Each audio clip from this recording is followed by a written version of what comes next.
सिर्फ 10 मिनट और 3 चीज़ें, बस इतने से ही आज हम बनाएंगे एकदम परफेक्ट और सॉफ्ट राजगिरा के लड्डू, बिल्कुल मार्केट जैसे। रेसिपी बहुत ही आसान है और इस तरीके से बनाएंगे तो ना ये दांतों में चिपकेंगे और ना बहुत ज़्यादा हार्ड होंगे। तो सबसे पहले लेंगे हम 1 कटोरी राजगिरा, और इस रेसिपी में सबसे इम्पोर्टेंट स्टेप है राजगिरा को सही तरीके से फोड़ना। तो कढ़ाई को अच्छी तरीके से मीडियम आंच पे हम गरम कर लेंगे और फिर इसमें हम 1 चम्मच इतना राजगिरा डालेंगे। फिर एक बड़े से कपड़े से ये देखिए इस तरीके से इसको लगातार चलाएंगे। बस कुछ ही सेकंड्स में ये फूटने लगेंगे। आपको इसमें से एक आवाज़ आएगी और इसकी जो साइज़ है ना वो भी बढ़ती हुई दिखेगी। तो जैसे ये सारे फूट जाएं फटाफट से इनको निकाल लेंगे और वापस से कढ़ाई को गैस पे चढ़ा के 1 चम्मच डाल के इसी तरीके से सबको फोड़ते जाना है। इनको फोड़ते टाइम 3 चीज़ें ध्यान रखनी है। जो कढ़ाई है वो मोटे तले की होनी चाहिए, अच्छे से प्रीहीट होनी चाहिए। दूसरा, 1-1 चम्मच जितना ही डाल के फोड़ना है, ज़्यादा ना फोड़ें, क्योंकि ज़्यादा डालेंगे तो आधे फूटेंगे, आधे कच्चे रह जाएंगे और जल भी जाएंगे, और जल गया तो टेस्ट बिल्कुल कड़वा हो जाएगा। तो इस तरीके से सारे राजगिरा को मैंने फोड़ के ले लिया है और फिर एक छलनी लेंगे और उसमें थोड़ा थोड़ा डाल के इसको चाल लेंगे। ये करना बहुत ही ज़रूरी है। ये देखो जो नहीं फूटे हैं वो नीचे निकल जाएंगे, क्योंकि इनको नहीं निकालेंगे तो जब आप लड्डू खाओगे ना तो बीच में आएंगे और वो कंकर की तरह लगेंगे। अब 1 कटोरी राजगिरा फोड़ने के बाद वो 4 कटोरी जितना हो जाता है।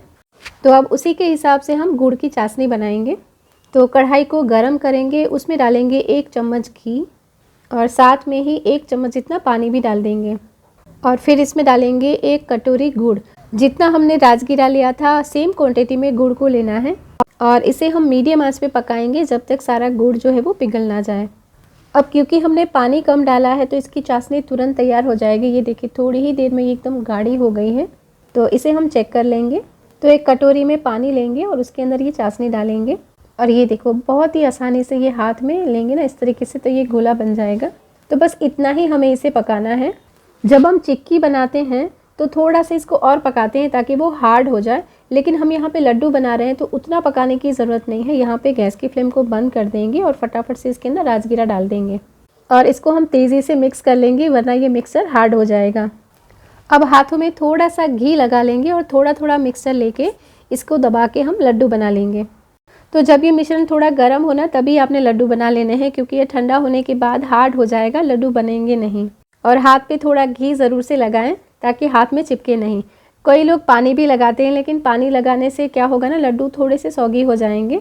तो इस तरीके से मैंने सारे लड्डू को तैयार कर लिया है और अब मैं आपको एक को तोड़ के दिखाती हूँ कि अंदर से ये कितने सॉफ्ट बने हैं। और आपने इनको पूरी तरीके से ठंडा कर लेना है, इसके बाद ही एयरटाइट डब्बे में भरें और ये 15 से 20 दिन तक बिल्कुल भी ख़राब नहीं होंगे। तो आपको ये गिल्ट फ्री राजगिरा के लड्डू की रेसिपी कैसी लगी नीचे कमेंट बॉक्स में ज़रूर से बताएं। और ऐसे ही सिंपल और टेस्टी रेसिपीज़ के लिए मेरे चैनल को सब्सक्राइब करना बिल्कुल ना भूलें।